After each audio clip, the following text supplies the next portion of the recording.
يرجع الكرة البشير. دائما التعادل 0-0. متابعينا الكرام على القناة الوطنية الثانية، نذكر تتابعون هذه المباراة، مباراة هامة بالنسبة لممثل الكرة التونسية الاتحاد الرياضي المناصيري في الدور التمهيدي الثاني قبل دخول لدور المجموعات. يلا يا حسام اتقى كرة للاتحاد الرياضي المناصيري، هذه هجمة تبعوها الاتحاد، التمهيد داخل منطقة الجزاء،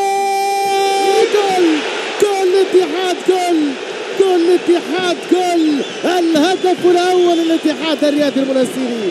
هذا المطلوب، هذا اللي تحدثنا عنه، وهذا اللي طالبنا به، وهذا اللي قلنا انه الاتحاد الرياضي المناصيري دائما انه لابد انه يكون بادر بالتسجيل، انه يسجل هدف في توقيت مبكر. هذه الاعاده عمل كبير، عبد القادر بوتيش بتسديده قويه باغته الحارس حمزه الحمياني حارس مرمى نهضة بركان المغربي. هذه الإعادة وهذه أجواء وعينة وفكرة على فرحة أنصار الاتحاد الرياضي المناصيري. صالح الحقيقة هدف ممتاز في وقت ممتاز، لأن شوفوا معناتها الكرة كيفاش خرجت من حسام تقى الظهير الأيمن، تعديت معناتها للشيخاوي، الشيخاوي بتمريرة ممتازة، كنترول اورينتي من بوتيش، تسديدة في اللوبوزي. الحقيقة هدف في وقت ممتاز، خلينا نقولوا في 10 دقائق لعب كما